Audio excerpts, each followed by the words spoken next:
Hey guys, Edu from Denmark here. Normally when a new set comes out, I will be making a video where I talk about the different deck ideas I have for this specific set.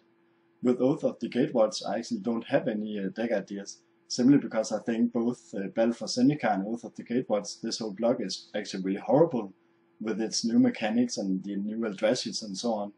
And instead I wanted to make a video where I talk about what's happening with this block compared to the old Zendikar we had, and if this is going to be a trend forward that we are going to get sets that are really toned down, because I do think that this new block is really toned down power-wise. You're more than welcome to leave me a comment down below and tell me if you agree or not, and if you like this set or not. But these are my takes on it. If we start by looking at the Eldrashis, because that's a huge part of both the original Zendikar and the new Zendikar, these new Eldrashis have, for instance, been really toned down compared to the old ones. The old ones, for instance, had the mechanic called Annihilator, where whenever the Eldrazi creature attacked, defending player sacrificed permanents, which was, that was really strong and really crazy and so on, which is understandable that they didn't want to print again. But it's just too bad that we then, for instance, got the whole ingest devoid thing and processors, where it was all about that, oh, you had to build something up for the Eldrashis to exile stuff, to do special stuff and so on. So compared to Annihilator, it just got really boring and really horrible. But again, it was understandable that Annihilator would be too strong. Though I think I wouldn't mind to see it again, actually, just on big creatures like we had in the original Zendikar, where Annihilation was on high costed Eldrazi creatures. We did get one in Battle for Zendikar called Bane of Balajet, where it was whenever it attacked, defending player exiled 2 permanents GRC controls.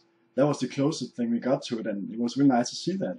And I think they could have printed a few of these cards and still had the set to be interesting, with the Eldrashis being really dangerous, because that's the main problem with this set and this block in general, that the Eldrashis don't really feel so intimidating anymore. They just feel like these weird things that do weird stuff.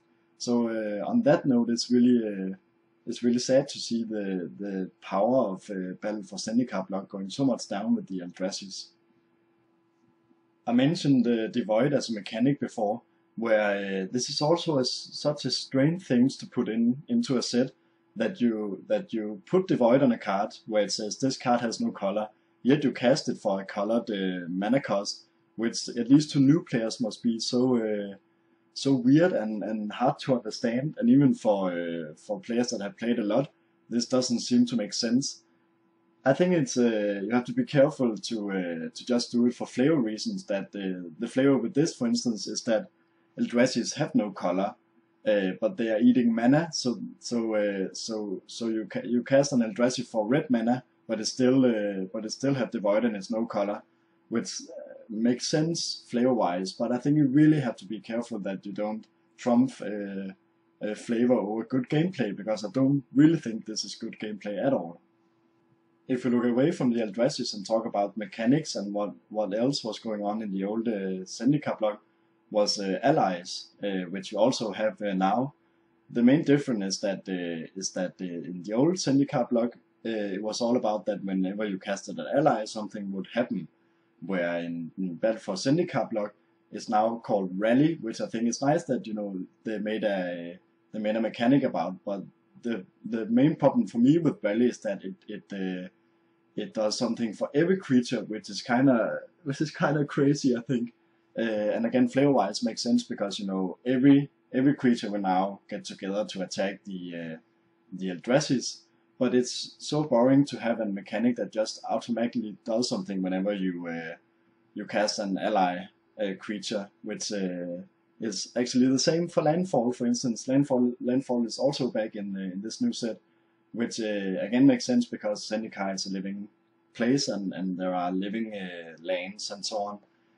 But it's the mechanic that just automatically does something whenever you cast a land, which it always does. So it kind of annoys me that we get this again.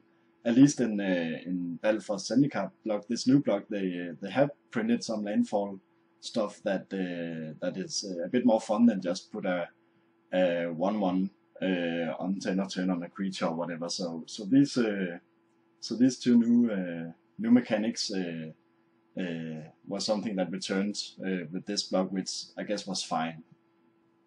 Together with Landfall, we got a new mechanic in Battle for Zendikar called Awaken, which again flavor-wise made sense because it was all about the living lands and so on.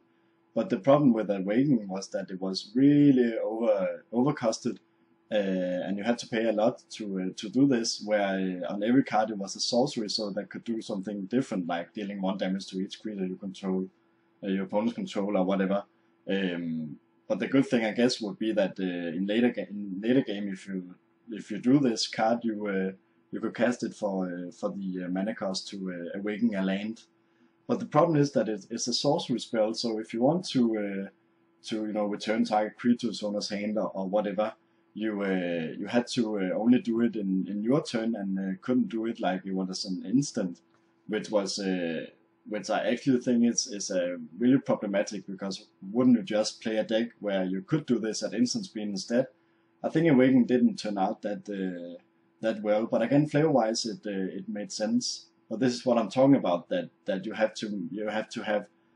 I think it's important that you have to have a better gameplay than have a better game with good flavor, because gameplay always trumps flavor-wise, I think. So for me at least, Awaken didn't turn out to be that great. Talking about Awaken and Landfall, I also think it was weird that it didn't continue over to Oath of the Gatewatch. They always, Wizard of course, always talk about that they do so much that there aren't space for some other stuff, where I think that in this case they should just have carried it over, because it makes sense to have it still with the Awaken and Landfall, to support it more. So I think that was a huge problem. Mechanic-wise, the biggest problem of them all with Oath of the Gatewatch is that they went out to print Cohort and support, which is seriously the most horrible mechanic we ever had. I mean, Cohort, you tap an untapped ally to do something special, which I guess is kind of cool because it supports the ally mechanic in Battle for Zendikar.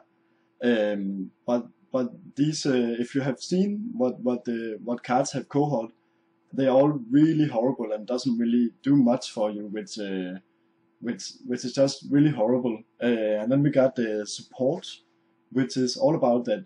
You just put a 1/1 counter on each of up to whatever amount of different creatures. I mean, Wizards really had to pull themselves together soon, because this 1/1 counter theme is just getting more ridiculous for every new set we're getting. I don't mind 1/1 counters, even though I would much rather have something like Cypher or whatever. But I don't mind it. But they just have to be careful not to just print something really stupid like this, because it makes for a really boring gameplay for a new set. And I think Oath of the Gatewatch is horrible because of specific these two mechanics. I think Battle for Zendikar was more interesting in the mechanics way, but play-wise, Oath of the Gatewatch was more interesting. But I really hope when we get to Innistrad, return to Innistrad, that we get something more interesting, where it requires a bit of a brain instead of just I'll put counters on something.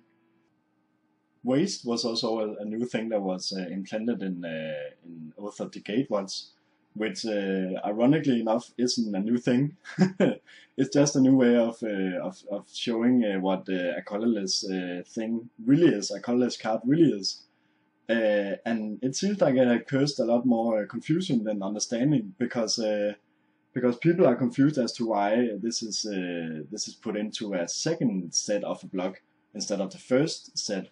And again, to new players, this must also be really confusing, also in draft situations and so on. So I think, again, flavor-wise, it's really cool, and it's really awesome that they have now found a way to make a land that counts for a really colorless thing, instead of have this generic mana that says you can tap something for 1. but some places you pay mana with it, and some places you can only use colorless mana, which was kind of confusing. So I guess this is pretty good now that we can have a waste mana that counts for colorless mana. But I don't think this was executed right at all. I started this video by talking about that I think that the power level of Battle for Zendikar block had been toned really down compared to the old one, but also that what is going to happen with future sets, because Innistrad is something we are going to return to, and I started out by playing Magic around when Innistrad came out, so I'm really afraid that that Innistrad is also going to be a really toned down set, which is really a shame because we had something really great in Innistrad. For instance, if we are returning to Innistrad, and I hope we really have we will have a double face cast again, a werewolf, that these are also going to be toned down because they were too strong or something. Another thing is that we haven't seen Emrakul yet, the last Titan, and I really hope that Titan won't be on Innistrad, because I'm kind of fed up at the moment with the dresses and just want to see something new. These were my takes on what I think about this new Battle for Zendikar block. You're more than welcome to leave me a comment down below and tell me what you think about this new block, and if you like the new Eldrazi's and so on. Until next time, have fun, guys.